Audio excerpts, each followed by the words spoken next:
Independent thoughts, independent life. This is Chad Benson. I don't know if we're going to hit herd immunity or not, and I don't mean to be flippant, but I don't know if I care. What I care about is let's get the virus under control. Let's get our lives back, and I'm pretty confident we can do that. Dr. Shah, I like this guy. I don't care either. Why? Get the shot, don't get the shot. Herd immunity? But herd immunity. Herd immunity is, I think we think that herd immunity is this thing where everybody gets the shot and it disappears, never to come back. No, it's about, realistically, it's essentially about getting everything to the point where the effect on our day-to-day lives is pretty negligible. And over time, through people getting infected and the shot, it'll slowly but surely fade away to the point where it's kind of like the flu, right? We never get the herd immunity with the flu. We don't. People get the flu all the time. Flu season is going to come. Cold season. I got a cold right now. I've had the coronavirus and I got 2 shots and I have a head cold. And then you throw allergies in there, by the way. Can we just all say allergies suck? And it's awful. I never really had allergies. A little bit, not when I was in England, never had allergies. California, never had allergies. Moved to Texas, I had a little bit of allergies. I've been out here for 3 years, and I've never had so many allergies. But this myth of herd immunity in a way that I think a lot of people thinks that we're going to get to zero isn't going to happen. It isn't. It's about getting this thing under control to the point where the herd, us, really aren't bothered by this. We're not dying from it. It can become a nuisance. It may pop up in certain areas where there's a situation. But the reality is the effect on us is negligible. We don't feel it on a day-to-day basis. Dr. Shah's right. I don't care. You get on with it. And over time, because the herd will be more and more exposed to it, the effects it will have on us, even if we don't have the vaccine, will be lessened. Spanish flu didn't disappear. What ended up happening is eventually over time, people build up enough antibodies and pass them down through time, through their children and whatnot, that, yeah, the virus itself is still around, but it doesn't have really any effect on us. That's where we're going. That's the herd. This myth of herd immunity where everybody gets it or everybody's had a shot and then it just dies and never comes back. That's not going to happen, especially in a day and age where travel and the fact that we can be on the other side of the world. And this is what I love about our world we live in today. And I love this. If I wanted to, and tell my powers that be, hey, I'm taking next week off. Really? What are you going to do? I just need to get out of town for a while. I can go buy a ticket to Australia, and by Sunday morning, or probably our time, or late Sunday night, Monday morning for them, I could be in Australia. It's hard to get to that point where this thing disappears. It's about the control of it, and I think we will. The interesting thing is, what about kids? New poll came out, and while parents are getting vaccinated, a lot of those parents, not quite sure they're ready to give their kids the vaccine, which shouldn't be a surprise. Moderna announcing its vaccine is 96% effective in 12 to 17-year-olds. But not all parents are jumping to sign their kids up right away. One poll finding just 3 in 10 parents are planning to get their 12 to 15-year-olds vaccinated immediately.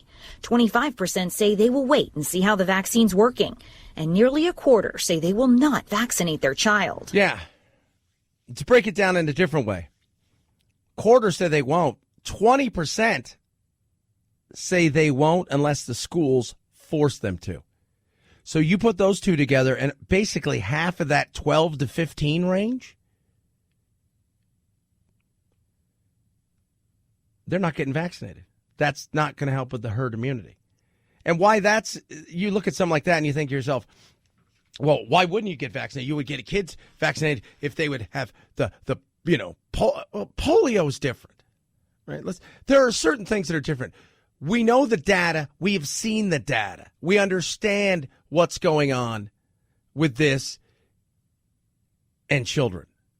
If this was super deadly to children, there's no doubt that poll would say 99.99% of people are going to get vaccinated, their children vaccinated the minute it came out.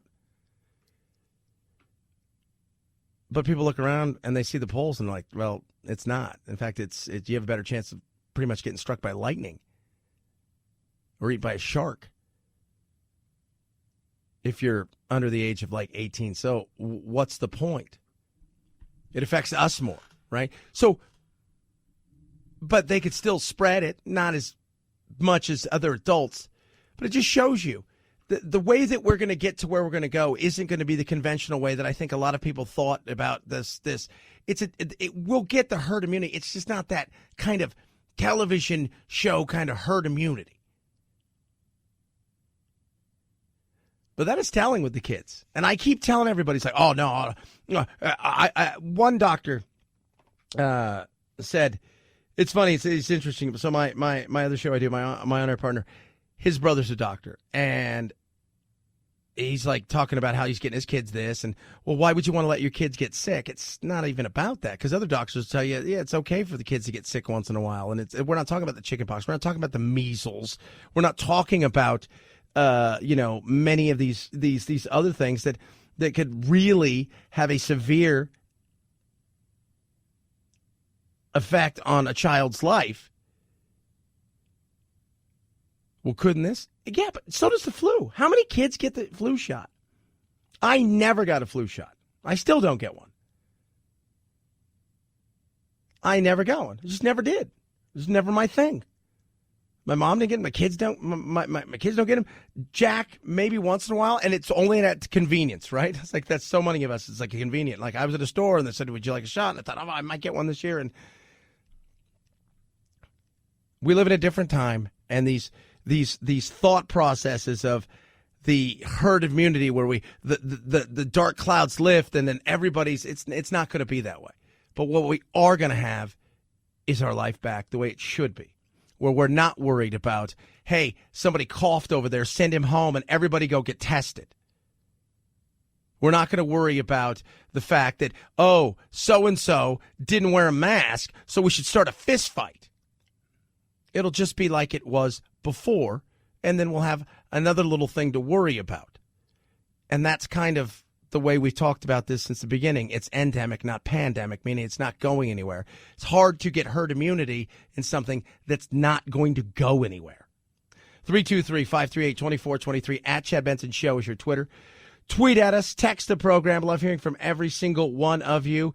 Mother's Day is here. Did you get your mom anything? Unlike last year, due to the pandemic, eateries across the country are now seeing a surge in reservations, which could make it tough to find a restaurant to take mom out for her special day. General Manager Paul Kincaid at Can Brasserie in Richmond, Virginia. Every week, we see people that are very clearly coming out for the first time since before the pandemic started. And General Manager Joe Young at Taryn's Cafe, also in Richmond, says this bodes well for his staff. People know that they're in for a good money weekend, so no one wants to give up the shift. Restaurants will reap the benefits of loosening pandemic rules, and of course, so will mom. Yeah. I was talking to producer Anthony before the show. He goes, when's the last time you saw your mom? And I said, dude, I'll be honest, I think it's like 16 months. I think I was out there in January of last year, and I have not seen my family since. At the time, my little sister was pregnant with her first child, who I have never met, and she's a little over she's a year. She's about to turn, she's a little over a year. And she's pregnant with her second child. And I just, because we couldn't, California was in such a lockdown. And remember last year, it was like, wow, because this was the throes of it last year. People were still trying to figure out how to deal with it. And like, oh my God, here we are now. And there's plenty of places that are wide open. The problem is jobs.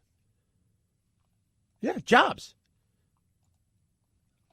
What about jobs? Well, first of all, last month wasn't great, as much as they thought it was going to be. A little bit of a slowdown. American employers added 266,000 jobs in April, far fewer than economists were expecting. Hiring in March was slower than first reported. Signs the U.S. economic recovery from the pandemic is a slog. Some employers have said they can't find workers, and they blame generous unemployment benefits that discourage job hunting. There are also lingering worries, though, about the virus and a lack of child care, since daycare centers and schools are not fully reopened. Yeah, that's an issue right there. But that thing that Aaron was talking about, Katursky from ABC News, that I found interesting is, and it was so funny.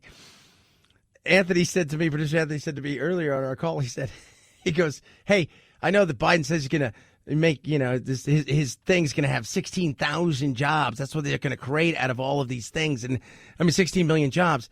But anybody to fill them? No, are you creating 16 million workers? What you're creating now, and a lot of owners are I've got a ton of friends small business owners, but also being locally out here in Phoenix, we've got a fairly big show out here. And then nationally, I hear from business owners every single day. I can't even give people money to come in for a damn interview. On Wednesdays or Thursdays, I go every week. And I've talked a little bit about this. On Wednesdays or Thursdays, I go play golf. I go hit, my bucket of balls, and I do a bunch of stuff. And then on the way back, every Wednesday or Thursday, one of the 2 days, I stop at this Burger King and get everybody Whoppers, for my crew and a bunch of the news people. It takes forever. And every week, there's this giant help wanted sign. And I asked the lady, I go, how many are here today? She goes, it's me and the cook. That was yesterday. 2 weeks ago, it was her. It was her. She was taking the orders, cooking the food, taking the orders, cooking the food. That's insane. Well, if you tell people, we're going to take care of you. If you tell people, don't you worry. If you tell people, we're going to make sure that you have everything, we're going to make sure you can't get evicted, and we're going to make sure you get some money. Do you think they're going to be running to sign up? If you're at home with mom and dad and you're making money, why would you want to go out and get a job if you don't have to? Why would you want to even think about even moving out? Put some of that money away, right? Or have fun with it. You can create all the jobs you want, but if you have nobody to work them, then you know what you have? Well, you don't really have jobs. 323-538-2423 at Chad Benson Show is your Twitter. Tweet at us, text the program. Love hearing from all of you. CarShield, 24/7 roadside assistance. Talk about that. Talk about the amazing things that they do when it comes to you going out and getting, yes, are you ready for getting your car to the place you want to take it? But you also get a rental car. And if your car's in a shop for a certain amount of time, let's say it's in there for 5 days.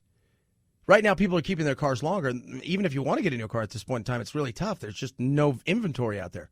They're selling what they call invoices. What that means is you're buying an invoice, and as soon as they have the car, they'll get it to you. It could be 2 weeks, could be 2 months.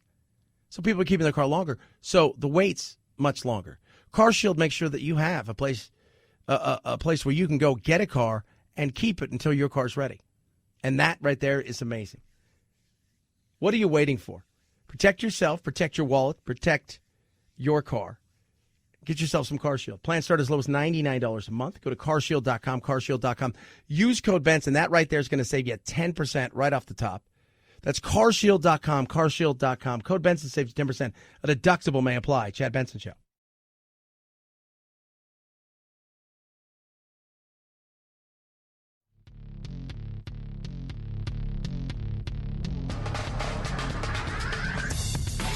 Serving up talk radio medium rare and dripping with irony. It's Chad Benson. The Department of Defense now on high alert. The Secretary of Defense Thursday seeming to send a message to China. I think this speaks to the fact that for those of us who operate in the space domain, that there is a requirement, there should be a requirement to to operate in a safe and thoughtful mode. The Pentagon saying right now there aren't plans in place to shoot the rocket down. Gio Benitez, ABC News, New York. They're not going to shoot it down. China says probably not going to do any damage.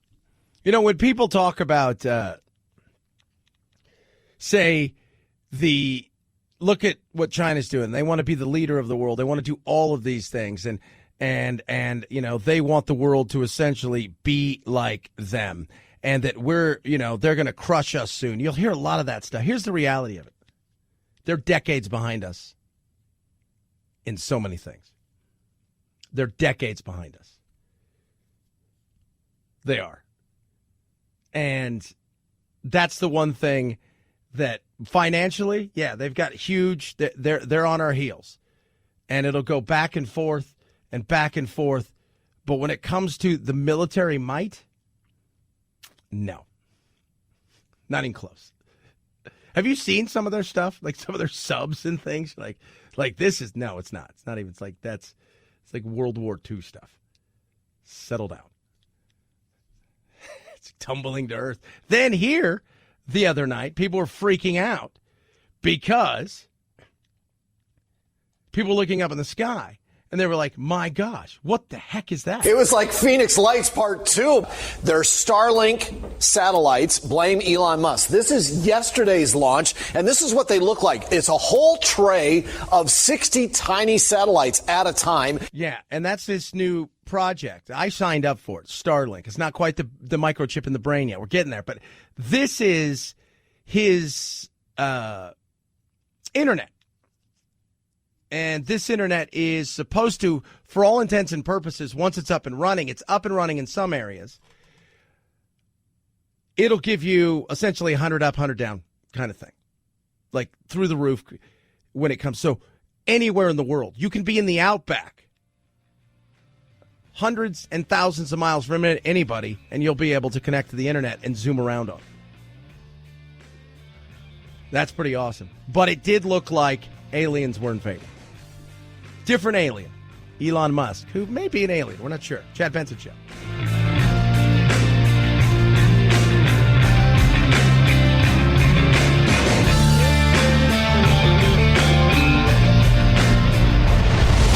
The Chad Benson Show.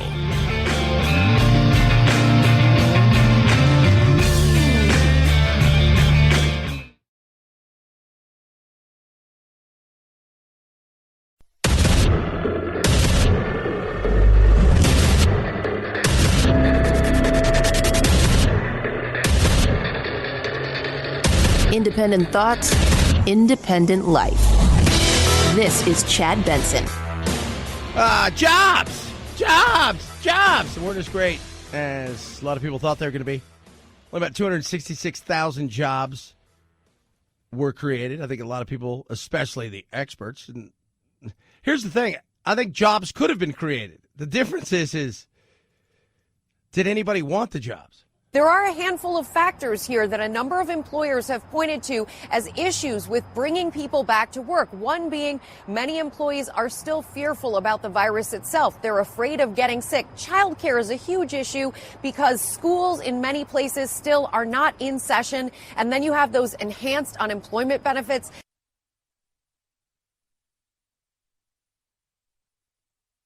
The parent thing is very real. What's interesting about the recession thing that we went into, originally it was, we're going to this recession, it's because of this. And then they started coining the phrase she-cession because women were having to do what? They were having to make the choice of, I can't afford to hire a babysitter. We can't do that. The place that I send my kids is closed. The schools are closed. I have to make a decision. And the decision was, I got to stay home. Or maybe their work sent them home, like everybody. Instead, you're gonna have to work. We're gonna stop down for the next 2, 3, 4, or 5 weeks. Because we were flattening the curve, and then eventually they started bringing people back in, and lo and behold, they had to make that decision. And the decision was, I can't. I got kids, and I can't do it. Now what? Well, now that schools are starting to open up. Now that kind of thing is starting to take place, I think you'll start to see some people returning back. And you've also got a perfect excuse if you're enjoying yourself at home. And don't say that, oh, people don't do that. That's a bunch of crap. It's absolutely. So I golf, like I tell you guys, everybody knows I golf and I go out every day. And the place I go, there's a couple guys, I see them every day. They are enjoying the fact that the places they work have been closed down. And they come out and golf every day, and they've had opportunities to go get other jobs. They're like, why should we? And I'm like, well, I won't make as much. Okay, financial decision, I guess. But this is what happens when you pay people to essentially, even if they break even, or even if they're making a little less, what would it cost them for childcare may make it so even making less and staying home benefits them better than making more, but then having more out of pocket. So it's going to be very interesting to see how this plays itself out. Part of us getting to that point where we're feeling like things are normal again is people getting back to the employment levels that we were at before, and people living their lives. Parents can't take the jobs that might be available, and then, of course, those enhanced unemployment benefits, in some cases, outweighing larger than the job compensation itself. We need to see 7 more consecutive months of job gains in order to get back to full employment. That's huge. Huge. Some states will be better, right? Arizona, apparently, we're at the point where we are probably a little bit ahead in some cases where we were pre, but the hospitality industry here has been destroyed. Go to a restaurant, and I'm sure many of you across the country have. You've gone to a restaurant, and you're like, we had to wait 30 minutes just to get our waiter or waitress or server, whatever you call them, that doesn't make people feel uncomfortable. There's just nobody. 2 weeks ago, went out to dinner. One of the first times I've been out to dinner. It's the only second time I've been out to a restaurant in 16 months. We saw our waiter 3 times. Dropped off the menus. We said, we already know what we want. He's like, okay, good. We gave him stuff. The hostess brought us our drinks. He dropped our food off, and then he dropped our check off. And the rest of the time, he was just running from place to place. It was like a pinball. Nobody wants to work. 323-538-2423 at Chad Benson Show is your Twitter. Tweet at us. Text the program. Love hearing from every single one of you. Oh, kids. Kids. So, Florida and Texas, they are moving when it goes to voting rights. And this is the battle. It's voting rights or secure elections. How you phrase stuff matters. Right? If I say I'm for voter security, other people say, "Oh, you're for taking people's rights away," and you're just like, "Okay, this is where we're going to go with this." There's a couple different categories. One is a range of states, almost every state, loosened its voting laws to accommodate the pandemic. People were living their lives differently last year. But there's another class of efforts, and the states that we're talking about here, the Georgias, the Floridas, the Texases, they start from the point of view of, look, lots of people have questions about the last election, and we need to answer those concerns. And that's absolutely fair and true. And not with chaos and craziness, not with lunacy. We've got lunacy going on here in Arizona as they do, as they're calling it the fraud it. They're counting all of the ballots in the 2001. I mean, there's 2.1 million in Maricopa County that they're supposed to be counting, based on a guy that is spectacular, and we're going to talk about him in a minute. But there are questions. There are absolutely questions.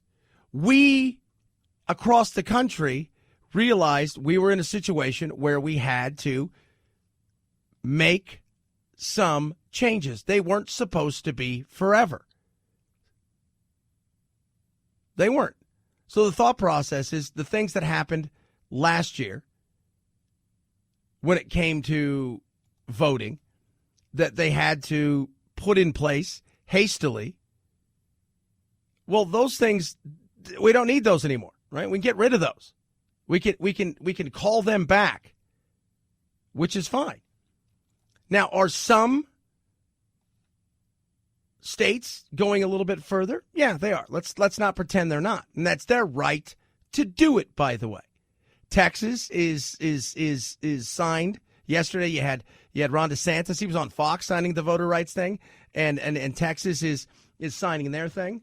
Advocates say these moves all amount to blatant voter suppression, targeting communities of color and the disabled. In Texas, we saw them move to advance measures there that could make it the most difficult state to cast a ballot in. The bill there would prohibit election officials from mailing out unsolicited absentee ballots. Well, if you want to vote, could you request one? Yes, but I'm a person of color, somebody might say, and my request would go unheard? No, it's so stupid, right? I think if you're disabled and you have a real disability, not like I've got migraines or, because like everybody has some sort of thing, especially when the weed came out, right? Like everybody's like, oh my God, yeah, you don't know if you hear this, but my back hurts a little bit, so can I have weed? But that's totally fine. I think you should be able to send those. Let's not be stupid. Are they pulling some stuff away in certain areas? Yes, they are. But they're also like limiting, like, look, hey, early voting, we're not going to leave these boxes here for months. We put them out when it's time for early voting. People can go. The thought process of some of these people who say, well, this disproportionately hurts people of color because they can't get a license? Because they can't get an ID? Why? Because when I talk to people of color, who I just consider my friends, and they all have licenses, they all have IDs, right? They all have the excuses, and both sides make excuses when they, you guys went and you changed all the rules, and that's why Trump ended up losing because you guys had all these fake ballots and all this stuff and all this. No, settle down. Settle down. Everybody settle down. That's a bunch of crap. Trump lost. Biden did enough not to lose. Trump lost. That's that. On the other side of stuff, there are absolutely some issues that people should be talking about. The problem is the people that are doing the talking, well, they're interesting. Case in point, here. The guy that is leading this, the cyber ninjas. Who is the guy that started a lot of this stuff? Well, a treasure hunter. And we're going to talk about him in a minute. And let me tell you something, guys. This guy's spectacular. And this is the guy that has kind of led the push for this. And some of the stuff he talks about is, wow. You sit back and go, that's interesting. And the conspiracies get out there. And what happens is the conspiracies and the characters around them override what should be a fair question to ask, but what the media says you're not allowed to ask, because if you do, you're a nut. Well, no, the problem is you guys are holding up nuts, but unfortunately, those nuts happen to be running the show in a lot of cases. Those conspiracy theorists happen to be running the show. When you can have serious questions, unfortunately, the people that should be asking the serious questions aren't, and they're being asked by the circus. That doesn't help. 323-538-2423. At Chad Benson Show's your Twitter. Tweet at us. Text the program when you hear some of this stuff. And I'm just going to tell you this. Treasure hunter and inventor. And when you hear what he invented, and you hear, first of all, how much money he raised, and secondly, what it's been deemed, it makes you go, ugh. 323-538-2423. At Chad Benson Show's your Twitter. Tweet at us. Text the program. Love hearing from each and every single one of you. And I try to get back to as many people as possible. Try to answer as much. Can't always do it. But I do my best. Let's talk about MyPillow. They've got great deals on towels right now. Now, normally your towel's about $110 for the set. Right? $109.98. So you get 6 towels. You get the big giant towels. You get the hand towels. You get the washcloths. You get all this amazing set. Different colors, no lotion-y feel. Right now, $44.98. That's a huge saving. They're My Slippers. Incredible, comfortable, amazing. 3 layers. You can wear them indoor, outdoor. You've got the suede leather on the outside. You've got the faux fur on the inside, and of course the MyPillow patented fill with the memory foam, followed by the new gel that they've created out of soybeans, which is amazing. So you can wear them all day. Huge discounts, 40% off on those. Take advantage of all of these huge deals. You go to MyPillow.com. Look at all the other deep discounts they got on everything from top to bottom. The products are amazing. Use promo code Benson, MyPillow.com, MyPillow.com, promo code Benson. MyPillow.com, promo code Benson. Chad Benson Show.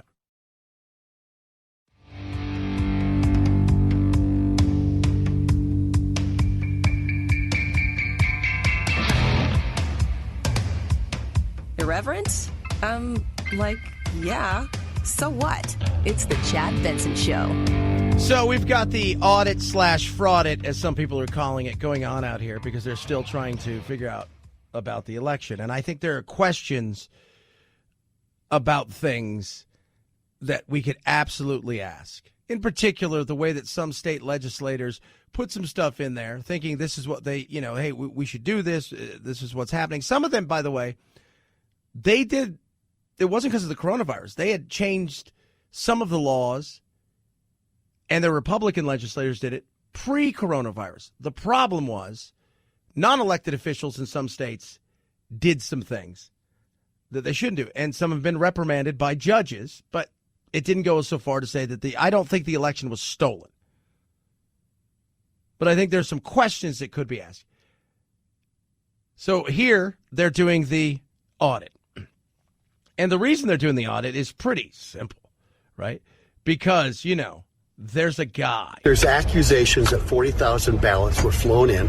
To Arizona? Into Arizona, and it was stuffed into the box, okay? And it came from the southeast part of the world, Asia, okay? And what they're doing is to find out if there's bamboo in the paper. Bamboo in the paper. John R. Brackey, Director of Audit USA. Accusations. What they're looking for is folds and pieces of paper because there's a guy who came out and said certain things. There's a guy. Are you guys getting this? Everybody, Producer Anthony, Producer Phil, you guys are getting this, right? Guy who said certain things. Guy who said certain things. Who is said guy? All the secrets I've learned over 20 years of being a professional treasure hunter around the globe. Professional treasure hunter is the guy. Who is said guy? Jovan Pulitzer. Yep, he's the guy. He led the big thing in Georgia. He's got all this stuff. He's put stuff together. And he tells us why he knows it's bamboo. And it's pretty simple. Right? It's because, deforestation. Now, let's say there was an influx of China ballots. China does not have the tree and lumber population we have. They use bamboo and they do use wood pulps. They use bamboo in their paper, and they use about 27 different mixes of grasses that we don't have here in the United States. And although you can't look at it and see it, it's very detectable. Very detectable. So he's got stuff. He's got stuff, and the reason that I know he's got stuff is because he's through all the years of the stuff that he has done, he's put together all kinds of things that you can look and see. You can't see it because you don't have the powers that he does. He's also an inventor. Did I tell you guys who's an inventor? Right now, inventors are everybody's an inventor at some point in time. Everybody's had a great idea, and then you see it later on, like why didn't I do it? I had a chance to. So this guy's got it all going on. You know what he invented, Producer Phil? Do you want to hear what he invented? What did he invent, Chad? It was called the Q-Cat. Q-Cat was a barcode reader, came out early 2000s. Okay? Really hit the road about mid-2000s. He's raised some money on this, by the way. Radio Shack gave him $30 million. Young Rubicam, $28 million. Coca-Cola, $10 million. Bellow Corporation, $37 million. Total amount invested, $185 million. Let's read some of the articles about this. So it's essentially a barcode. Before you have the Q counter on your phone, everybody's got one of those Q things on the phone where you can go and look at it, QR code and go. Well, this was a cat-shaped thing that you can handheld, and you would stick it into your laptop or something, and you could scan, like a barcode. Oh, that's pretty. Here's what some people are calling this, and the reception has been phenomenal. PC World Magazine listed it as one of the 25 worst tech products of all time. No, goodness me. Gizmodo voted the QCat the worst invention of the 2000 decade. And Time Magazine listed it at number 5 of the 50 worst inventions ever. There was plenty of breaches, by the way, in the QCat,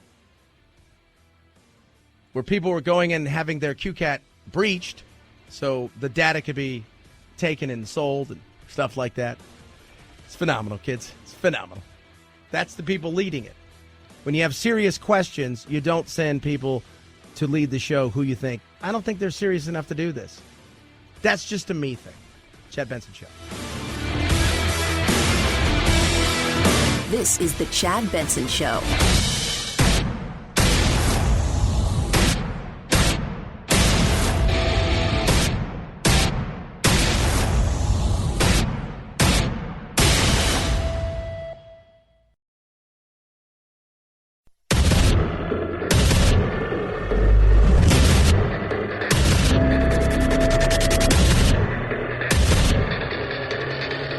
Independent thoughts, independent life. This is Chad Benson.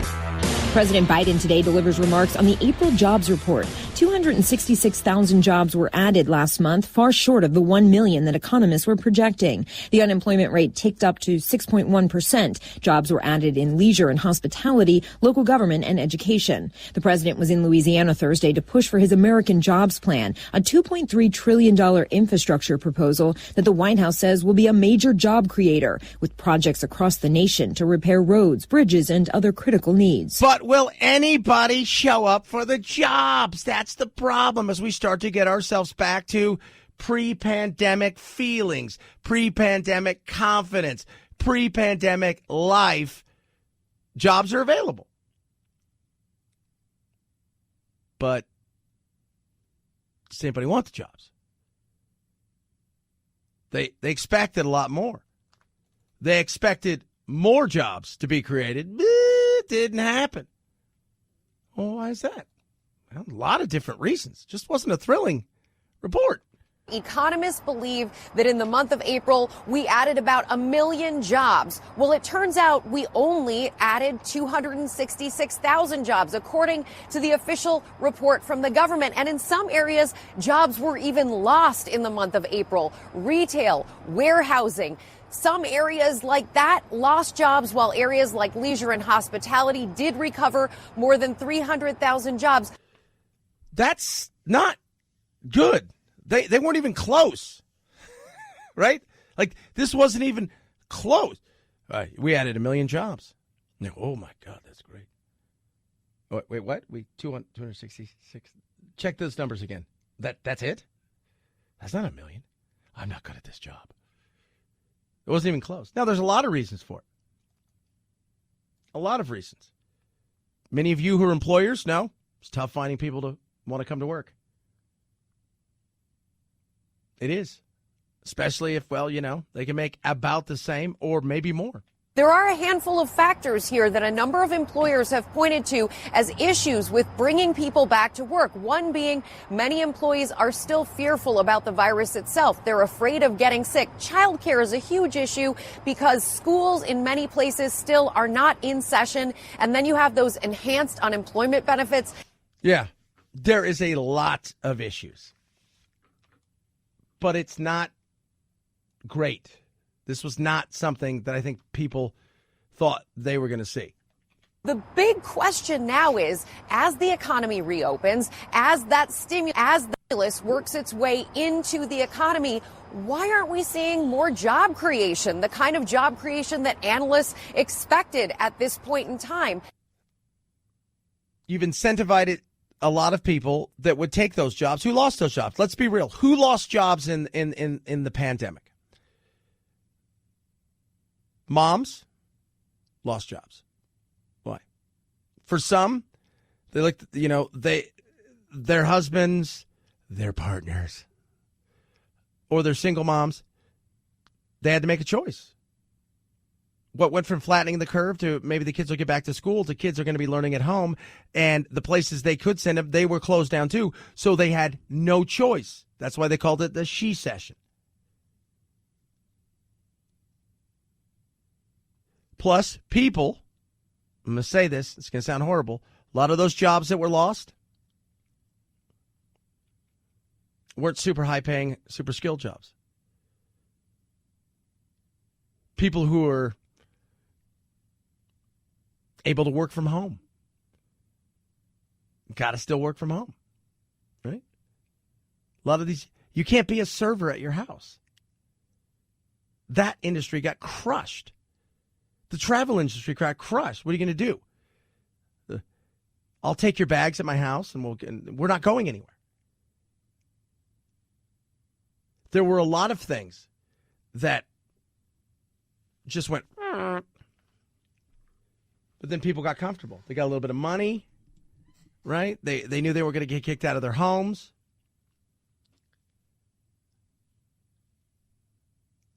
And they continued to feed the beast, right? Like, okay, we're going to go back for another one. Rather than open up, we're going to go back for another one. The states got in trouble, and then, of course, they had to be bailed out as well as people. And there was a lot to this. But it is funny, man. I go all over, and I talk to people all over the country, and you'd be surprised how many jobs are available. Even through the pandemic, there were tons of jobs available. But why would I take a job if financially I'm okay?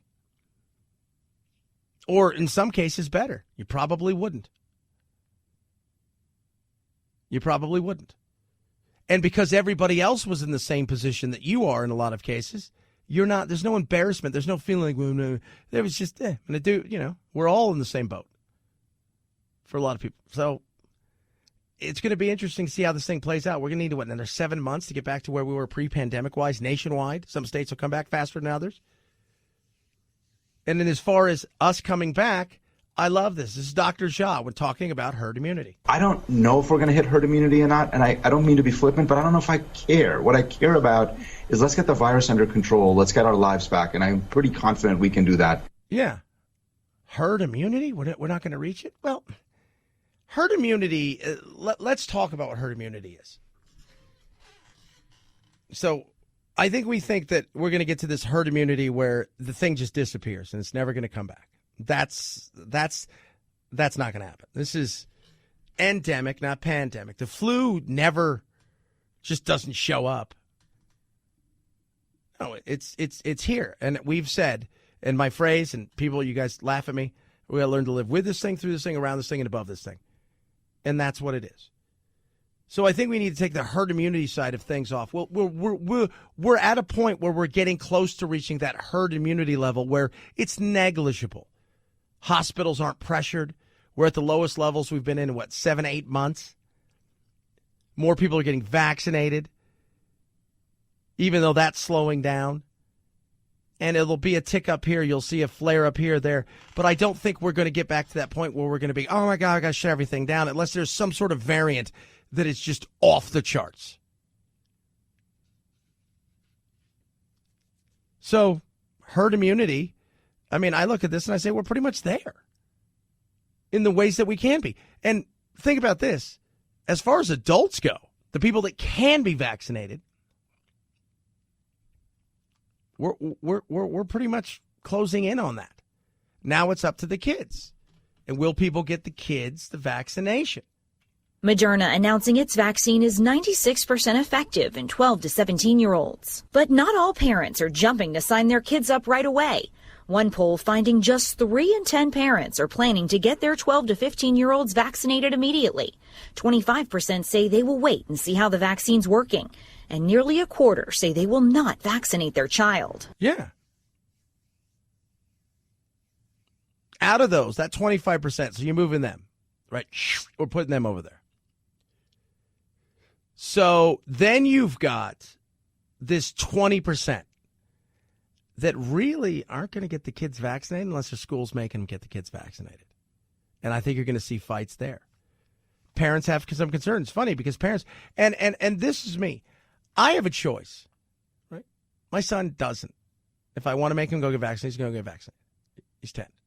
By the way, I'm not having him get vaccinated. First of all, they don't have a shot for him. Secondly, he's 10. If this was super deadly and kids were so affected by this that if they got it, the chance of them dying from it was extremely possible. I'm not talking about one, and I'm talking about I guarantee you people run out and get their kids vaccinated. But because some people have looked around and said, well, partly because they knew that they weren't going to have a vaccine for children for a while, the truth came out a little bit easier on the numbers for children. And the children just aren't affected like adults are. They're just not. So I think for a lot of parents, they're looking and saying, I don't know. I don't really have to. We already over-vaccinated. Even, look, I am not a anti-vaxxer. I'm a totally, let's get vaccinated, right? There's no reason for, there's no reason for you to not get vaccinated. I think you could space it out different. I think there's a lot of things that they do where they're just jabbing you, and it's just, we're getting you out there. And that's what I've done with the kids. I'm gonna space it out, let their immune system work a little bit. It's okay for them to get sick every once in a great while. There's nothing wrong with that. That's part of life. And building up that, we've got the greatest fight against all of these things is our body.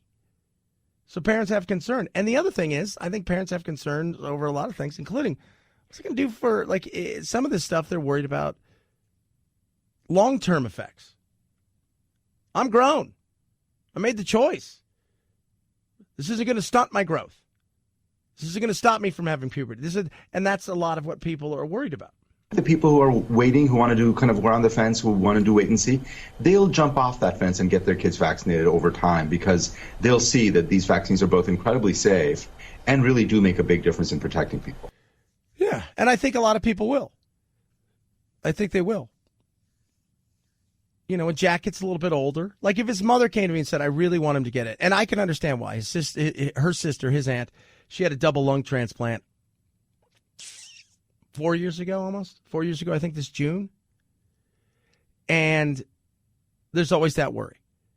And if it was available and we talked about it, and it's not because I'm anti-vaxxer, I just think every once in a while we got to let, nature do its thing. Because as we all know, nature will mess you up, but nature also in your body can do amazing things, and it's okay. But right now, the data that came out, 0 to 9 age kids. Virtually no spread to adults or amongst each other. You also can do the data for a lot of things. And the way I've taught, and I was talking to somebody yesterday, I also say, parents are telling their, and the professionals are saying, look, tackle football. Don't do tackle football till you're 13, 14, 15. Let your body and brain mature a little bit. And that's the way I kind of look at some of these things. Let the body work a little bit. Let the body mature a little bit. Let the bodies hit the floor. You know what I mean? 323-538-2423 at Chad Benson shows your Twitter. Tweet at us. Would I get my dog vaccinated? Yes, I would. I don't know are they offering that to dogs yet? I don't think they are. Rough greens, though. You don't need it. You get the rough greens, your dog's going to be great. It's got vitamins, minerals, probiotics, omega-3, 6, 9. It's got all this amazing stuff. It's a supplement. Powder goes right on top of your dog's food, brings your dog's food to life, makes your dog healthier, happier. Did it with my dog Doodle, who was grumpy. He was pretty much awful. He was pretty much just awful. And partly because he was in so much pain. His joints hurt. He had bad arthritis in his hips, fatty tumors. We were going to put him down about January of last year. We started giving him rough greens. His coat is shiny like a puppy. and he jumps and he runs like the puppies do. Because we got puppies. They probably liked him better when he couldn't move. Because he's Dominator, even though he's little. He's kind of fat. This stuff really works. Right now, Rough Greens, so it's Canine Vita Smart. They want you to try it. They're not even going to ask you to pay for it. What they're going to say is, you pay for the shipping, we're going to send you a bag for free. Go on. Take them up on that.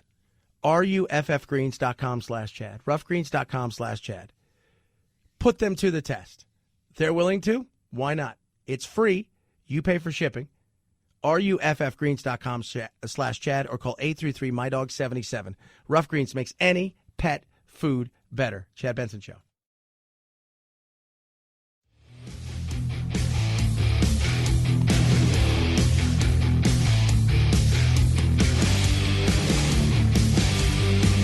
If you like talk radio like Chad Benson likes his meals, you've come to the perfect place for takeout. 5, 4, 3, 2, 1, 0, ignition, liftoff. Now it's time to find out what's trending. What's trending? Yeah, what does that mean? I mean something, right? Like it's trending on the old internet. What's trending? Let's take a look and see what's trending. Biggest trend so far today, Josh Hartnett sighting. He's in The Wrath of Man. New Jason Statham movie where he runs around killing people. I don't know if you guys have ever seen that. I know it's a real departure from all the other things I've done. I can't believe I do this stuff.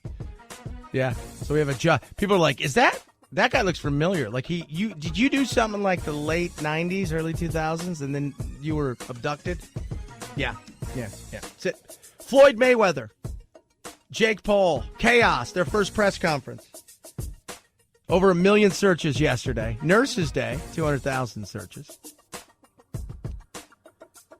Stranger Things, Season 4.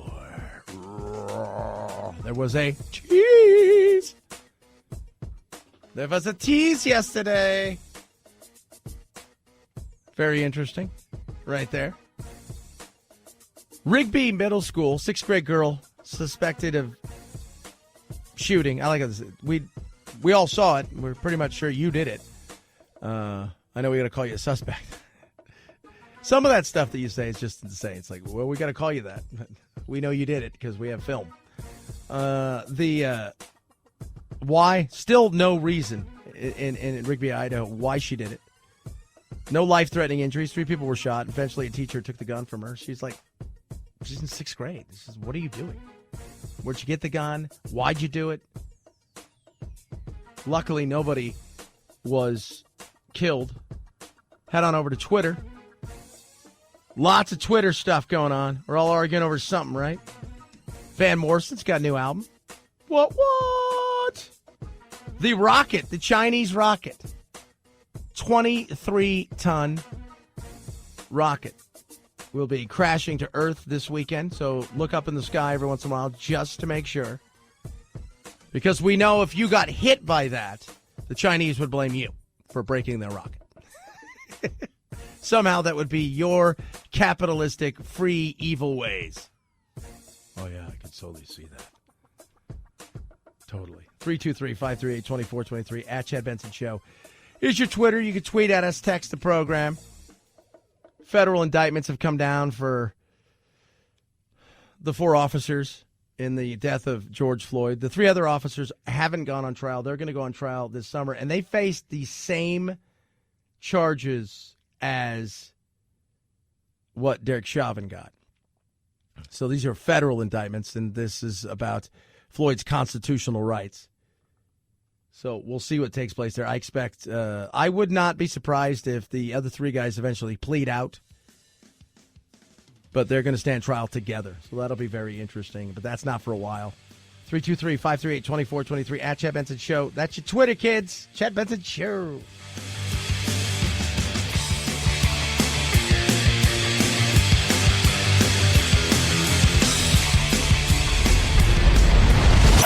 The Chad Benson Show.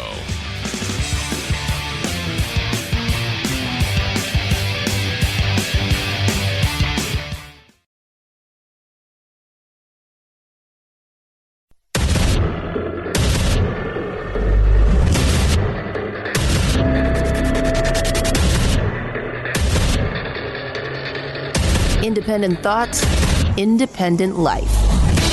This is Chad Benson. A flight is typically a fun adventure for a 3-year-old child. All right, are you ready? And the Scott family's trip to Florida Friday certainly was an adventure, just minus the fun. There was no empathy. There was no understanding. It was just, we were humiliated. It was traumatizing and humiliating. It all began moments before takeoff. The Scotts were in their seats, both kids fully masked and ready to go. We sat, we were buckled, everything was good. But that quickly changed when an agent from Southwest Airlines approached and ordered the Scotts off the plane. Oh, my goodness. They must be drunk and unruly. That's the only thing I can think of. They're drunk, they're unruly. In a day and age where you can't do that, people are awful. Oh, I'm curious. Let's continue. You have to get off the plane. The captain doesn't feel comfortable with your family on it. The agent told the family the pilot didn't want their 3-year-old son on the flight for fear he might take his mask off. We were not deboarded for behaviors. We were deboarded for preemptive in case he might take off his mask, which he's also 3. It's not okay. Forced to not only deplane, but also to book a new last-minute flight for $1,700 on another airline the next day. We thought we were doing the right thing, and by being forefront and honest, we were punished for it. Yeah, they were forefront and honest because their kid has a bit of a disorder. He's 3. Let me tell you guys something. I want everybody to hear this, right? And I will say it to your face, too. If you are terrified that somebody is on an airplane with you not wearing a mask and they're 3 years old or 50 years old, you shouldn't be traveling anywhere. You shouldn't. And I'm not saying that to be mean. I'm just being honest. If there's that much fear in your heart, you shouldn't be honest. Now, they were honest about this. This is what honesty gets you, apparently, today with Southwest. This time, they did not alert the airline about their son's sensory disorder. We going home? I now know, if you don't call, but we're never going to disclose that again. And that's a shame because it should be, how can we help support people who need extra support, not let's kick them off the plane. No family should have to go through this. The Southwest Airlines, they sent us a statement. Southwest employees are working each day to ensure the requirements on the federal mask mandate with sensitivity during these challenging times. Oh, stop it. Out of an abundance of caution, we're going to turn the plane around and we're asking you guys to leave. Because the 3-year-old is sitting against the window is obviously going to spread this thing and kill everybody in the airplane. That is insane. So if there's that fear, you need to stay indoors. You need to go nowhere. That's it. Now the pilot, we were talking about this. Pilot was probably thinking, and we're going to give him the benefit of the doubt of, God, kid's going to have his mask off, right? He's got a sensory disorder. Doesn't like stuff in his face, and he's going to take his mask off, and somebody's going to be upset, and then they're going to say something to somebody, then that family's going to say something, and it's going to cause a big hell and maybe you should. How about this? Okay, I've solved the problem here. Here's the problem we're going to solve. You guys ready? Producer Phil, I'm a problem solver. This is a problem solver. We're going to have flights to big destinations once a day. Free for all. Mask free. Mask free. All right, we're gone. Mask free. There you go. Problem solved. So you can't get on that plane and go, I didn't know people weren't going to be wearing a mask. No, it's the mask free flight, man.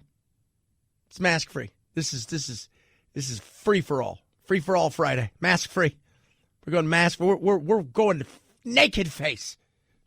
Naked face. Problem solved. At least there. The mask thing is insane. And the way that we have fought and the way that we have stooped to insanity over this. Case in point. No mask. Right there. There we go. Candid camera. There we go.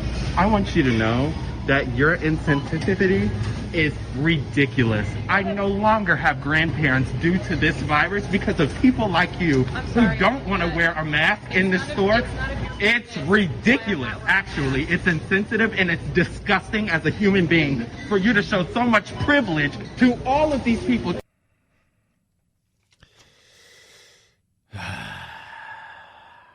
You don't have grandparents because of that? Yeah, their grandparents died. Just because of that? Because of her? That's I have gotten it. Like, people give me dirty looks, or somebody else, I can't believe you're not wearing a mask. I'm like, I can't believe it either. Isn't it great? I'm walking down a hallway at 5 a.m. by myself. You walk by me. We pass. I can't believe you're not wearing a mask. I can't believe I'm not wearing a mask. Get over yourself. Insane. And you're going to go and get in somebody's face. Based on what? Great. You obviously killed Grandma. There are so many older people in here who have health conditions, other people. And I'm not going to just... Oh, great. Oh, whoop-de-doo. Congratulations for your pregnancy. It's ridiculous. And I want you to know that. You're on candid camera, and I want you to know that. Thanks.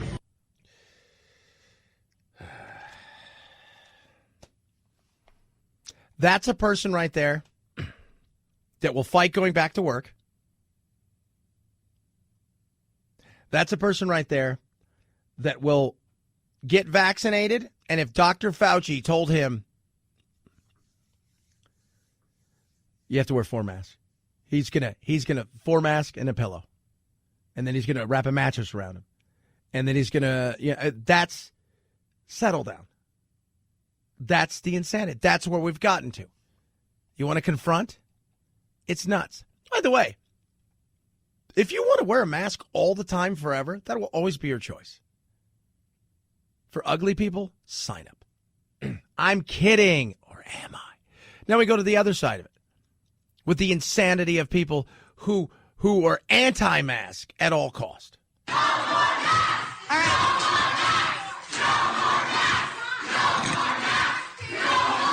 Quinder, I move that we adjourn this meeting. I'll second. We have a motion to adjourn and a second. All in favor, say aye. Since they're going to leave, we're going to take control.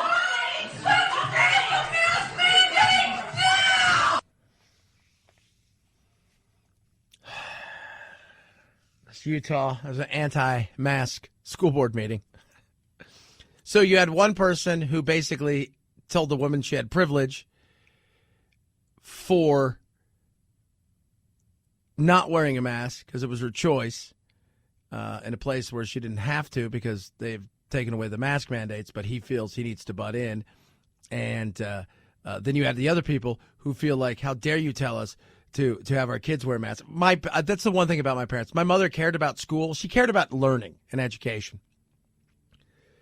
But she would not have been there. Like, no more mask, no more mask. That's. I'm like, Mom, stop it. You're embarrassing me. You know, it's your hair, it's your outfit. But then the chant, you don't need to do this. That's where we are, people. That's crazy. That's insane. Stop it, stop it, stop it. From people acting like a-holes in the sky to people freaking out over somebody not wearing a mask in the store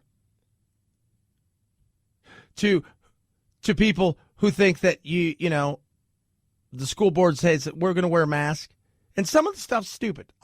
You're not going to get in, like, the insanity. I don't know if you guys heard this. So, you know, it's summertime, pretty much, getting ready for it, right? What are we going to be doing? Kids are going to be ready to go where? Camp. Hello, mother. Hello, father. Here I am at Camp Granada. Camp is very entertaining. And they say we'll have some fun if it stops raining. Yeah, so that's Alan Sherman. Great Alan Sherman. That was a great song. Hello, mother. Hello, father. Camp Granada.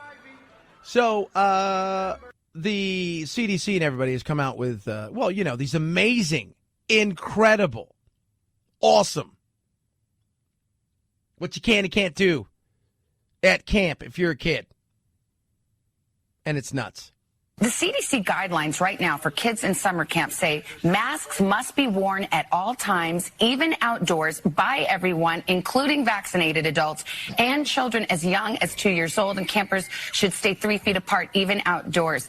Are these CDC guidelines excessive? You know, I wouldn't call them excessive, but they certainly are conservative. and I think what you're going to start to see is really in real time, continually reevaluating that for its practicality. That's not practical. That's stupid. We've lost practicality. We've lost common sense. We've lost reality. Hey, Jack, you could stay here with me and have fun and ride your motor scooter and you know, hang out with all of us and run around and outside and swim every day. Or you can go to camp, which would normally be awesome, right? Like, you know, you could swim, you could see friends, you could make new friends, you could play sports every day, you can do all kinds of things. You could hike and camp and fish and do all of this amazing stuff. Or you can go to camp where you have to stay in a group or a pod of anywhere between 4 and 8, and you're not allowed to mingle with other campers. You must wear your mask at all times. Not when I sleep. At all times. What about if I go outside? At all times. What? What did I do wrong? Why are you punishing me? Yeah. This is the dumbest thing. What about if I play sports? We saw last summer that there were outbreaks in summer camps and the kids had to go home. They had to not attend these summer camps. We're trying to make it possible for these kids to be able to have as normal of a summer as possible.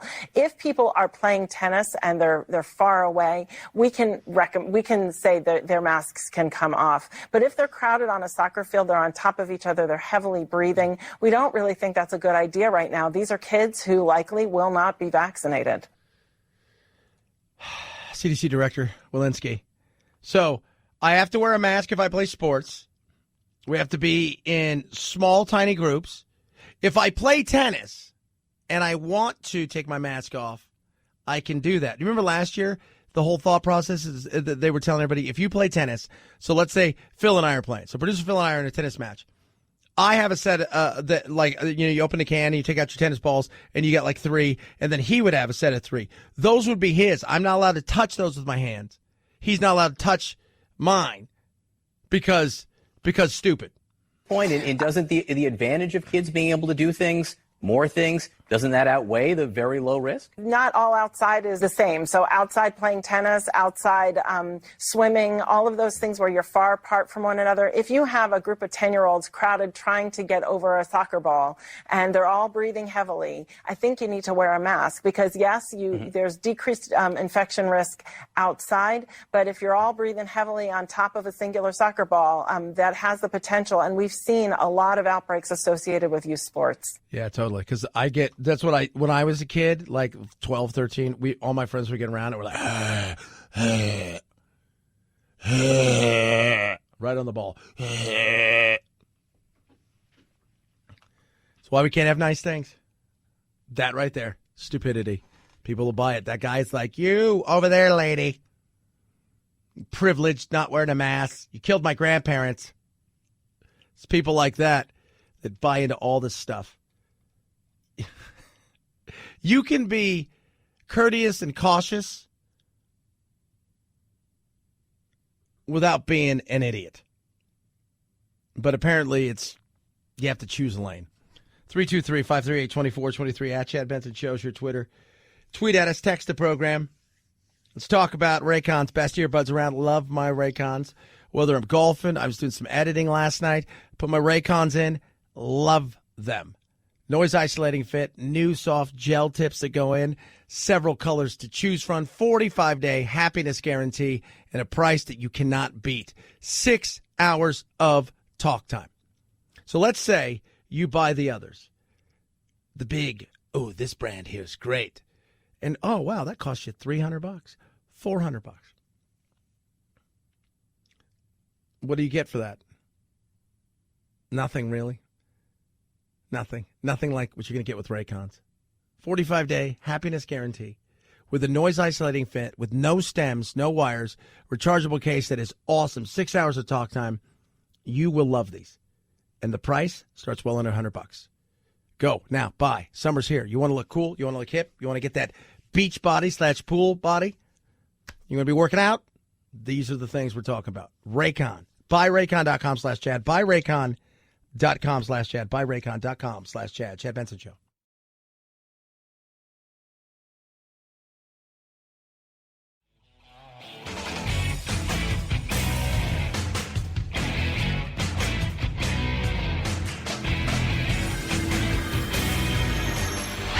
Podcasts are American as hot dogs, apple pie, football, and sushi. Oh, my goodness. No. Okay, maybe not sushi. Next time you have a craving for something sweet and tangy, download a Chad Benson Show podcast. Boy, that is good. It's different because you get a little bit of saltiness. It's so good because it's sweet and salty at the same time.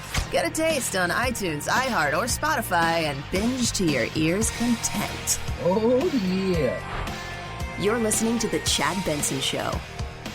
Critically acclaimed actor David Oyelowo is going behind the camera for his new movie, The Waterman. The note I saw in this book says that he's immortal. Which is about a couple of kids setting out on a dangerous adventure. And I asked him why he wanted to make his directorial debut with this film. These are the kind of films I loved growing up. I loved The Goonies. I loved E.T. I loved Stand By Me. The Waterman also stars Rosario Dawson. It's out today in select theaters and streaming on demand. Yeah. He's a powerful force. He's a powerful force. Actually looks kind of interesting. His mom's really sick. This kid's going to go find the mythical Waterman. Could it be an adventure of a lifetime? It could be. Possibly. You don't know. Could absolutely be an adventure of a lifetime. And then, of course, you've got other things happening. Lots of stuff going on in the streaming world. But yesterday, a little something, something. It's not a trailer. It's a teaser of Stranger Things 4. Good morning, children. Good morning, Papa. How are you today? Good, Papa. Good. I'm glad to hear it, because today I have something very special planned for you. 11. Are you listening? Yep, Millie Bobby Brown, Finn Wolfhard, Ellie Dyer, Gaten, kid with an interesting smile. All of them are back. Are they still in the 80s? I think so. It's funny, though. Every time they come back, it's like they're now full grown. It's like if the Harry Potter movie. 2022, Stranger Things Season 4 should drop. Chad Benson Show. This is the Chad Benson Show.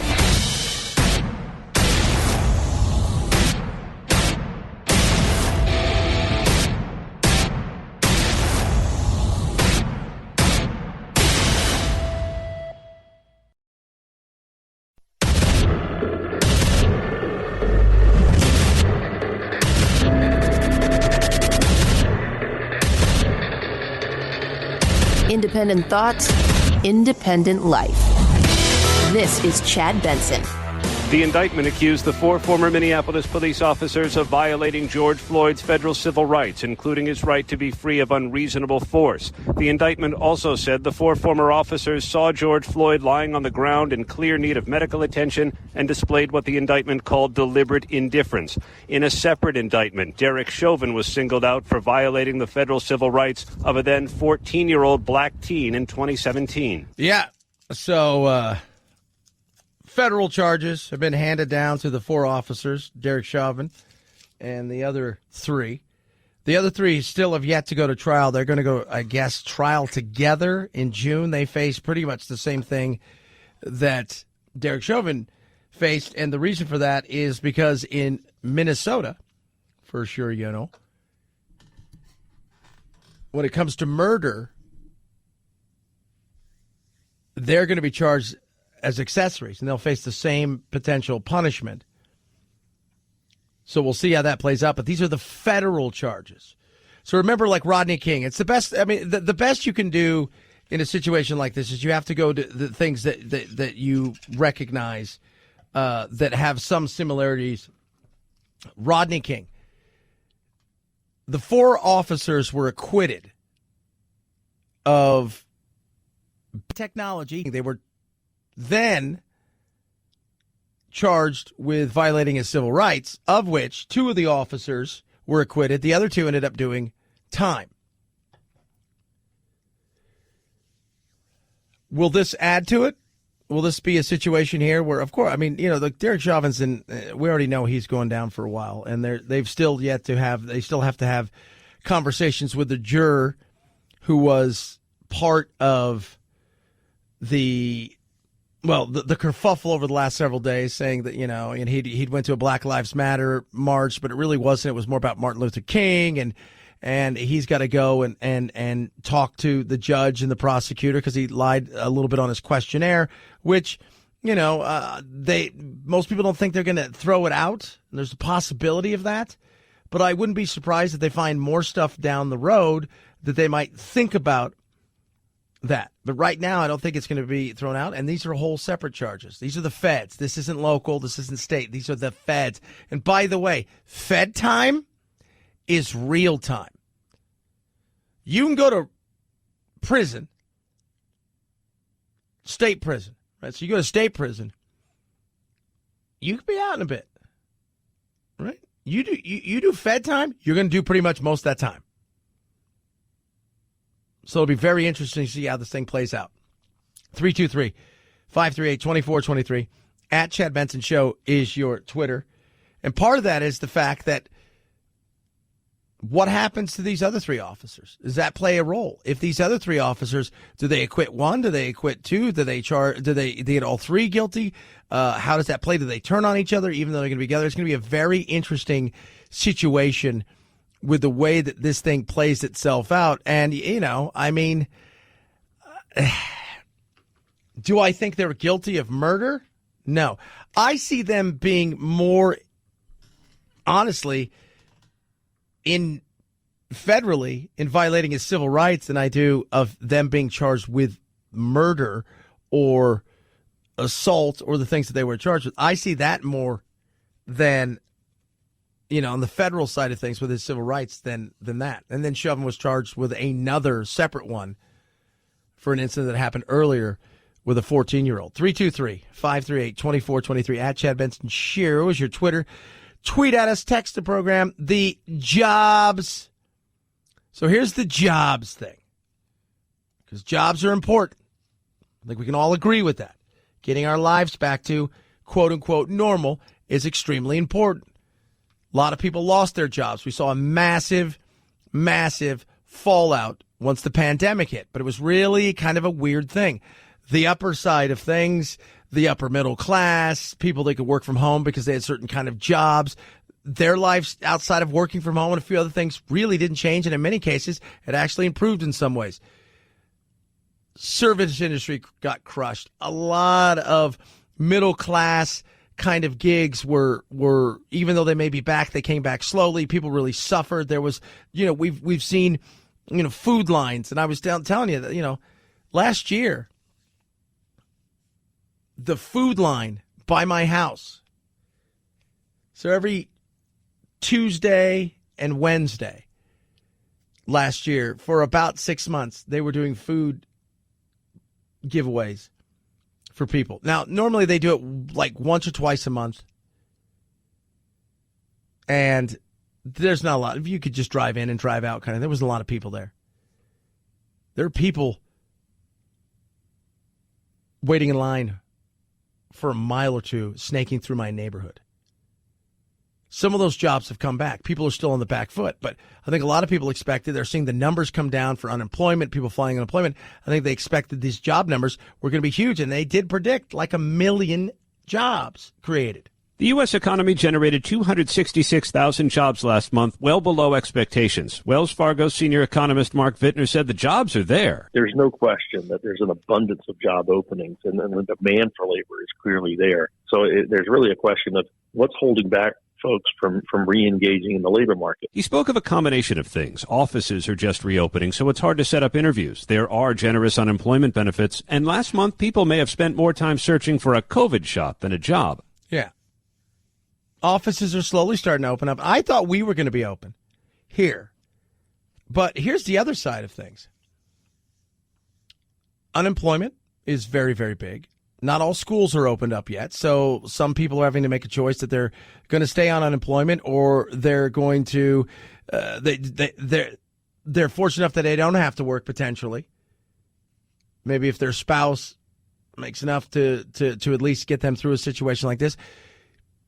So while they want to work, they may not. And then you've got a situation where some people are doing all right. Little side gig here, little side gig there. Still getting some unemployment. Not really worried about it. Using this time to study for something new. Don't want to be back in a situation where they were crunched for 3 or 4 months and saw, other people who were able to work from home continue to do that. Now, what I'm going to be curious about is when it's essentially time to get back to work. Offices are open. I thought we were going to have it. But our sales staff and everything and the powers that be have said, hey, we kind of like the working out of the house hybrid model. And that's what they're setting up. And I think a lot of offices are going to be doing that. So what happens there? Because a majority of Americans who have been able to work out of the house have said, if you're going to make me come back to the office, I might try to find something new. And I think for other employers, the combination of a potential of that, plus there are going to be people out there that are scared. We have a couple people that, God bless them, they're sweet people, but they're terrified of this. Terrified. Like, terrified. They may not want to come back to the office ever. So it'll be interesting to see what takes place. But I think right now, the biggest thing is if you continue to pay people enough to survive and their lifestyle really hasn't changed all too much, that's not really an incentive to go back to work. And they're already talking about extending these benefits. They're already talking about another stimulus, which is insane. It's time to allow people to start getting on. But we haven't reached herd immunity. Dr. Jha, take it away. I don't know if we're going to hit herd immunity or not, and I don't mean to be flippant, but I don't know if I care. What I care about is let's get the virus under control. Let's get our lives back, and I'm pretty confident we can do that. Yeah.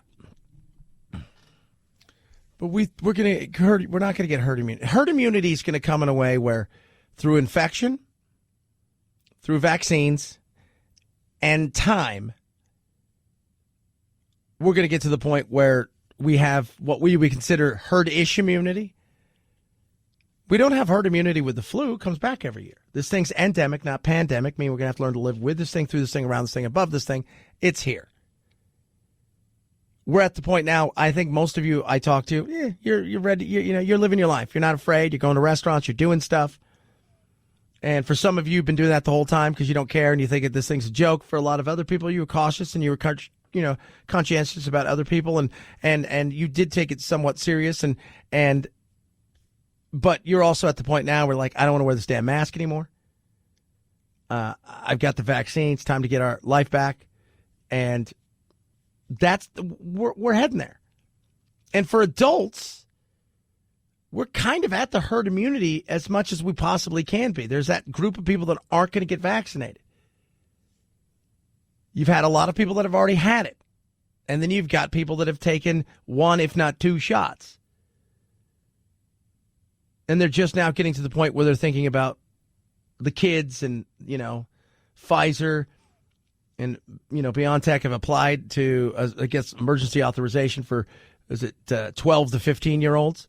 So there's still people out there that couldn't even be vaccinated. They shouldn't count towards a number that we can't get to if they can't participate. But we're going to get to the point where we're going to mitigate this, and the effects of this will be very, very small, and that's already starting to happen more and more. We may see an uptick here and an uptick there, but we're not going backwards. 323-538-2423, at Chad Benson Show is your Twitter.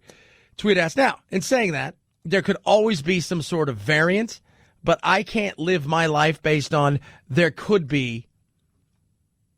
Because it's funny when people say there could be something, there could be. It's never there could be good. It's always there could be bad. Right? It's always there could be something bad that happens. There could be something. No, there could be good things that happen too. It could disappear in the next 24 months. 323-538-2423, at Chad Benson Show is your Twitter. Omaha Steaks, I will be barbecuing this weekend because barbecuing is delicious. Right now, let's go grill with Omaha Steaks. So let me tell you about Omaha Steaks. First of all, I've had their fillets. Their pork chops will be on tap tonight. I've had their burgers, which were incredible. And the chickens and scalloped potatoes will be coming tomorrow, along with the caramel apple tartlets. It's Mother's Day weekend, so we're going to celebrate it up. So the Let's Go Grill. Let me tell you what you get from Omaha Steaks, all right? So you're going to get stuff like the butcher cut filet, mignon, boneless pork chops, boneless chicken breast, kielbasa sausage, individual scalloped potatoes, caramel apple tartlets, their seasoning, which is incredible, and just for listening, and for my listeners, free 12 5-ounce Omaha steak burgers. Now, those are amazing. I grilled too many of them. I thought they would shrink. You know, you get the little shrink. It didn't happen. It didn't. And incredible. It comes with an amazing little, book that is a way to prepare all these things, different things you can try. It's the Let's Go Grill package. Get it today. Save huge. $20 off your first box. And they're going to throw in free 12 5-ounce Omaha burger steaks. That's a $44 value just for signing up. What are you waiting for? Go there now. It's your first order. You put keyword Chad in. So you go search keyword Chad. This will pop up. Take advantage. Let's Go Grill. OmahaSteaks.com. OmahaSteaks.com. Code word Chad. That's the keyword. You put it in. It's a win for you. And you're going to get all these amazing deals plus $20 off at checkout. Keyword Chad. OmahaSteaks.com. Chad Benson Show.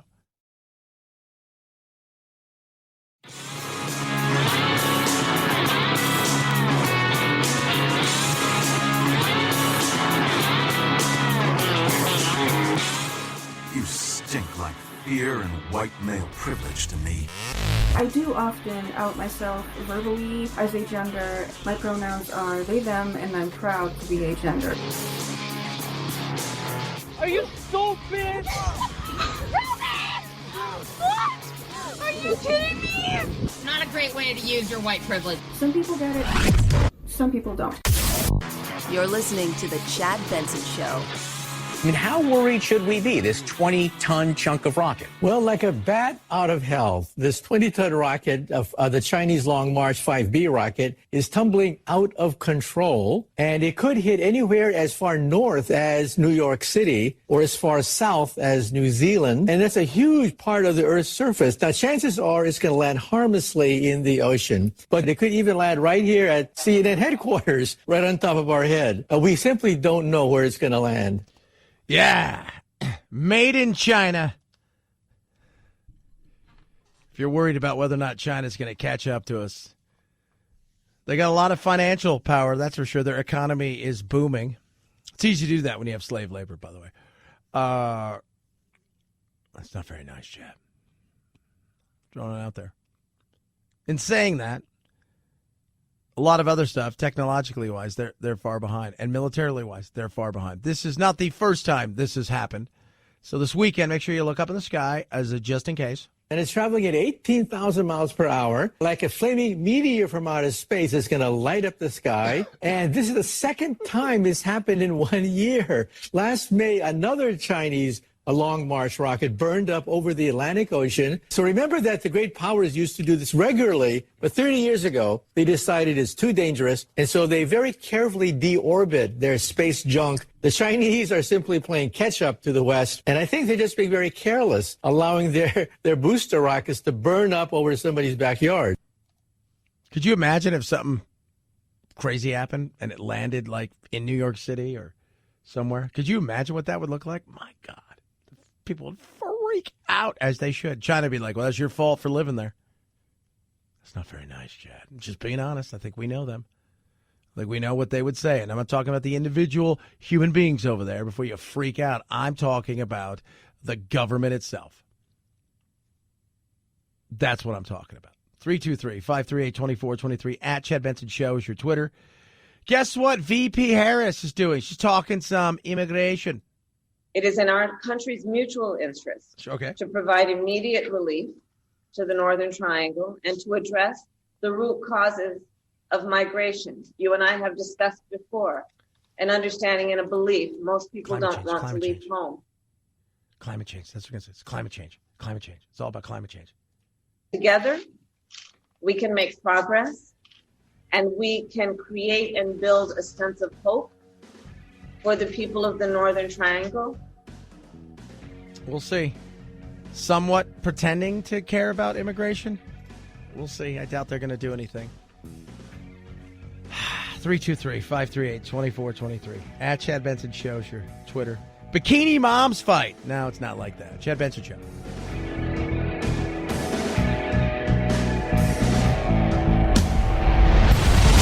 The Chad Benson Show.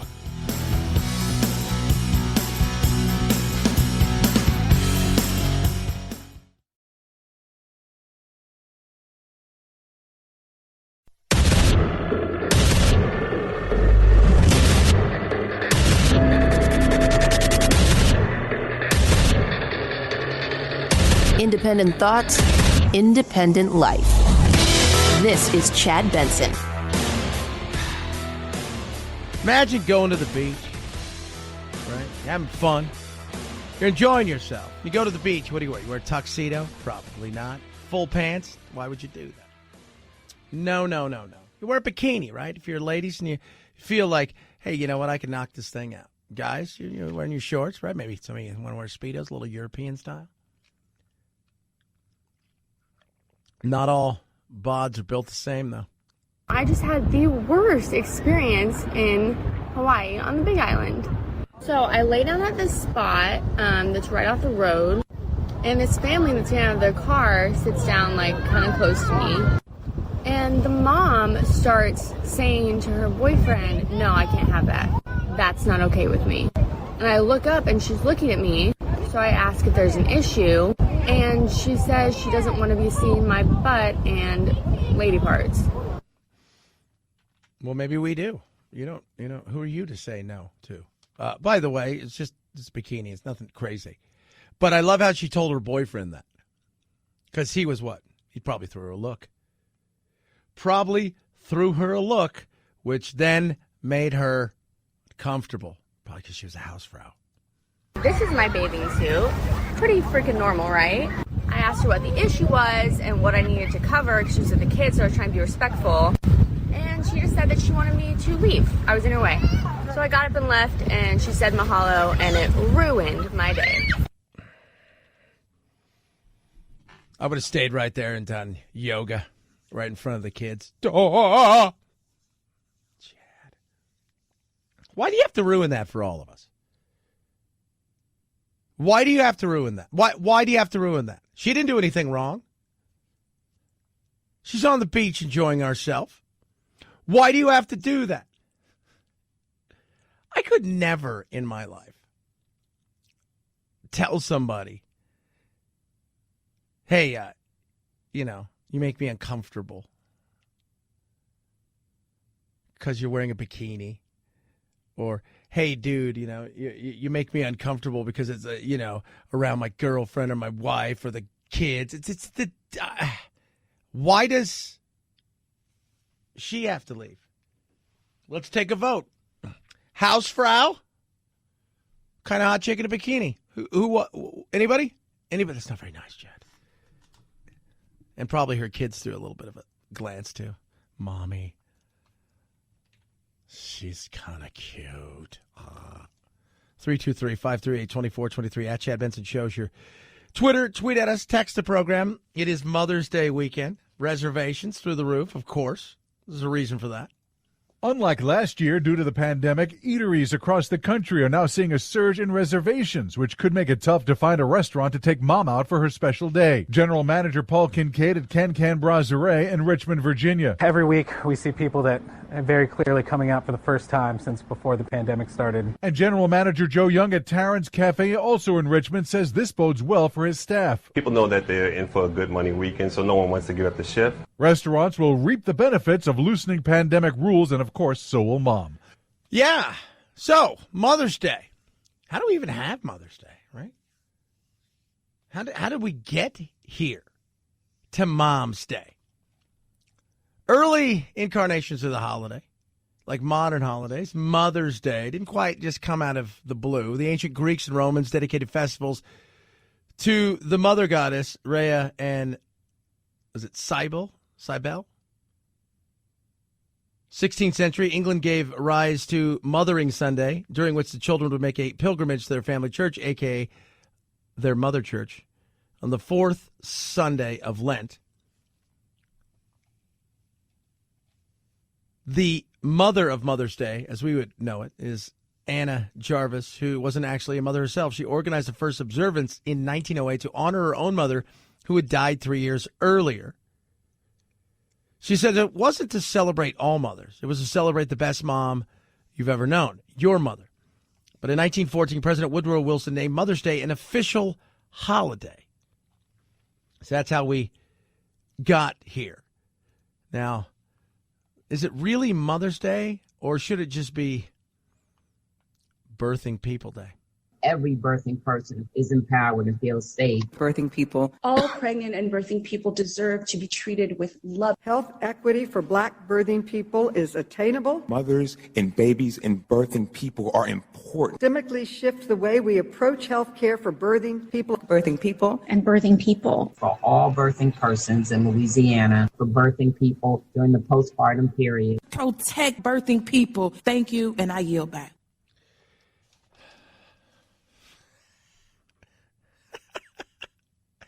If you're a mom out there, do you feel like they're trying to take away your gender? Right? Don't you just kind of feel that way?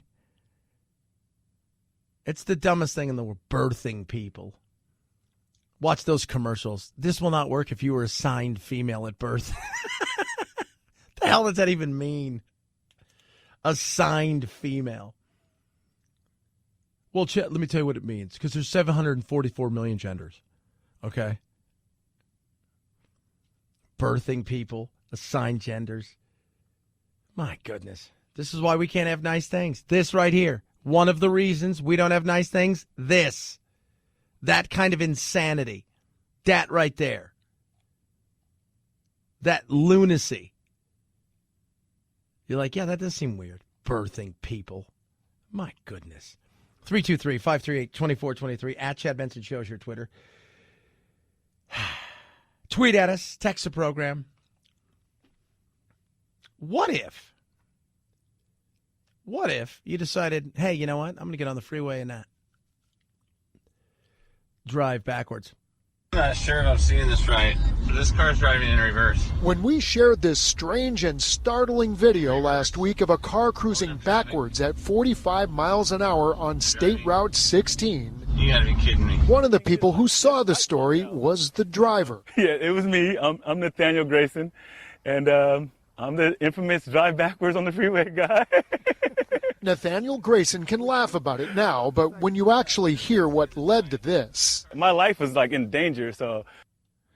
Yeah, life in danger, drive backwards guy. And it's a trip. Listen what happened. So it wasn't like some super thing. It wasn't being threatened by people at CarJet do this. It wasn't that. It was just mechanical. I was driving as if I was driving with my life on the line. Nathaniel was actually taking emergency action. Turns out my car has this thing where the steering wheel locks up. We checked federal records. It's been a problem owners of early 2000-era Chevy Malibus have been reporting online for years, suddenly leading to loss of control. So I'm just in every lane going, whir, whir, whir, and then it does a 360 and I hit the wall like bang. His car was now rolling backwards, with steering now working, after somehow missing other cars who were heading right at him. That's right. So he was doing his thing, right? It's at this point in time, you've seen it's born. It's the born identity. But for real, and with nobody chasing him, happened to be the car decided, you know what? I feel it's like a horse, right? If anybody's ever ridden horses, every once in a while you get a horse and you might love your horse, but there's just sometimes like, you know what I've decided to do today? I've decided to do whatever I want to do, and you're going to go along for the ride. I seen the exit sign. I was like, oh, you know what? I could probably make it to the exit. And I'm like, dang, this exit is really far. But I'm like, I got this. Take it easy. And I just stay focused. I don't look around. But I see cars like driving by. I'm like, do they not notice I'm going backwards? That's when he got the attention of other drivers who marveled at his skill. Time to slow down. And I was just like, I felt like I was just in the Matrix, like I can do this. Even State Trooper Robert Ryer said, unbelievable. Nathaniel says he's heard the comments online about this all being a stunt. He says what actually happened here was a small miracle. Really, I was just trying to save my life and make sure nobody else got injured. Yeah. That's the scary part. Luckily, dude was cool. Survived, all is well. But it was a trip to watch. It was a trip because and it's not the first time. Like you've seen people who some people are just stupid, but this was like a real deal. And you're like, wow, look at that. That's insane. That is amazing. Survived. Nobody died. That's a win. 323-538-2423 at Chad Benson Show is your Twitter. Tweet us. Coronavirus is everywhere. They're trying. How can we find ways to stop the coronavirus from spreading? How can we get out there and find out if we can identify coronavirus? They've got the test, and the tests aren't really great. They've gotten a lot better, but at first it was false positive, false negatives, a lot of stuff happened. Remember last year when sports was getting going? It's like the entire team tested positive 2 hours later. Now it was all fake. None of it worked. It was just bad. It was bad testing sites. All of those things. In-home tests. You know, the swab your nose, you spit in a cup. It was insane. My little brother goes to school. They have a COVID-sniffing dog. How about this? Scientists in the Netherlands saying they have now managed to train more than 150 bees to recognize COVID-19. The bees were given a sugar water solution every time they were exposed to the scent of a mink infected with COVID-19, but they would not get that reward when exposed to a non-infected sample. The bees were eventually able to spot the infected sample within a few seconds. They would even stick their tongues out to collect their treats. What happens, right? So you work on this for a really, really, really long time, right? So you work on this, you keep working on it, and you keep working on it. And then you're like, I did it. I got the bees. The bees, they know spot it. They can spot it. They can look at it. They can spot. They stick their tongues out. They know. And then they're like, hey, yeah, it's the coronavirus is gone. So you mean all that training? Yeah, it's but I trained the bees. I know, but which is the bee's knees, by the way. Congratulations on training them, but we don't need it. But I trained them. I know. 323-538-2423 at Chad Benson shows your Twitter. How about this? What if you're allergic to bees? The good news is you don't have the coronavirus. The bad news is you got stung and died. 323-538-2423 at Chad Benson Show Twitter. Home title lock thieves are more clever than ever. Cyber criminals are amazing. Your title is at risk. With Home Title Lock, they're there to protect your title should anything happen to it. You're saying to yourself, Chad, what would happen to my title? Nothing. How would you know? You would know for months. Months. It's not your title they're after. It's the equity in your home. All they need to do is go online. They can find out anything they need to based on public records. Quit claim the deed to themselves. Start taking out loans on your house, which means taking your equity out of your home. You'll be left holding the bag that will be empty now because the money's gone. Home Title Lock will alert you to anything that takes place with your title, whether it's something as innocuous as somebody at the title company changing something, adding a period or a comma, or potentially cyber criminals trying to steal the deed to your home and the equity in your home. Go to HometitleLock.com. Use code radio. When you do, put your address in. Find out if you've been a victim. Get 30 days free protection. HometitleLock.com, code radio. HometitleLock.com, code radio. Chad Benson Show.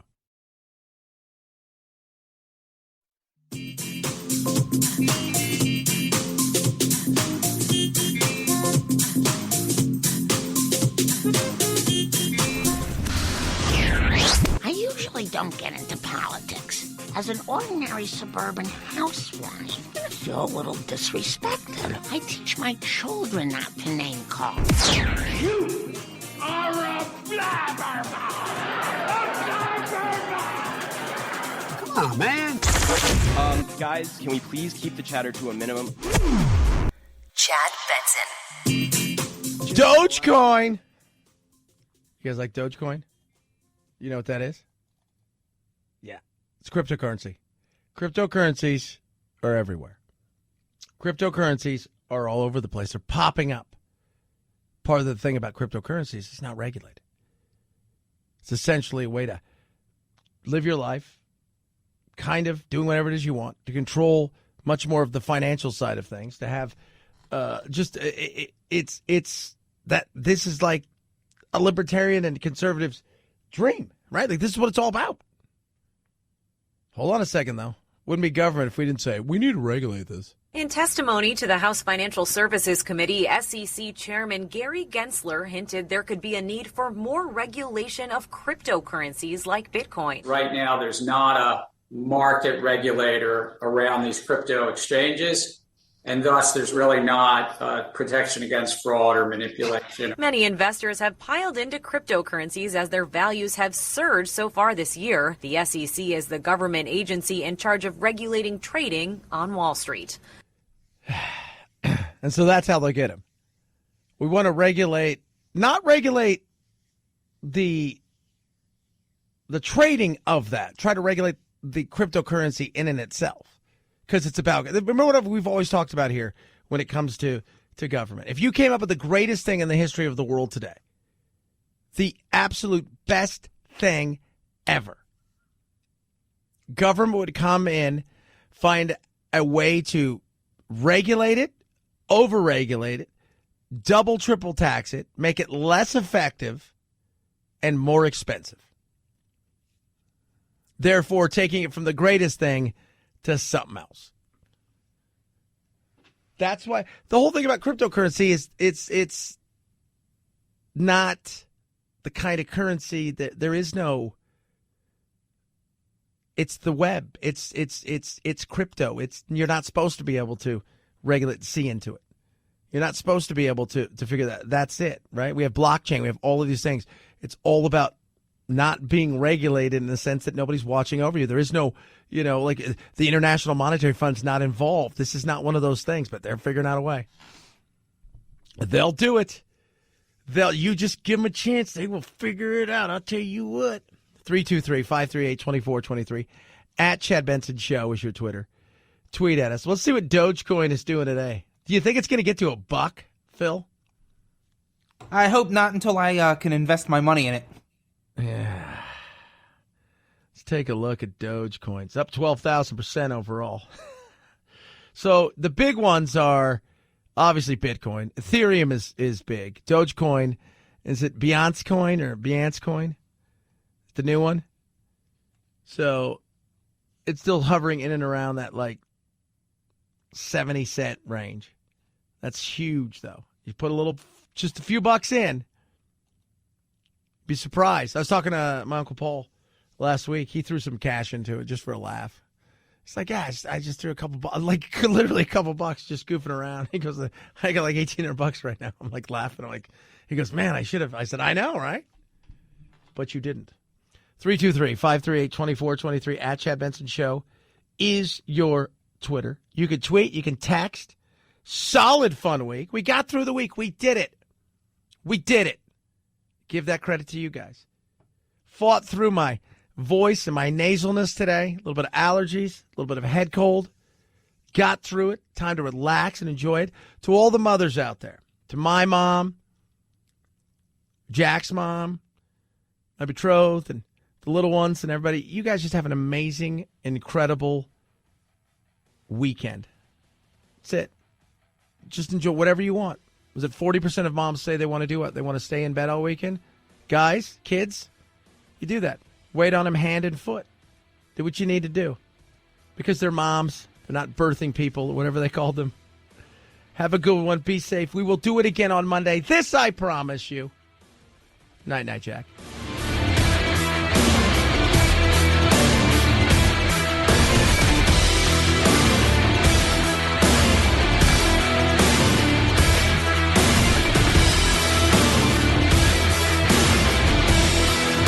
This is the Chad Benson Show.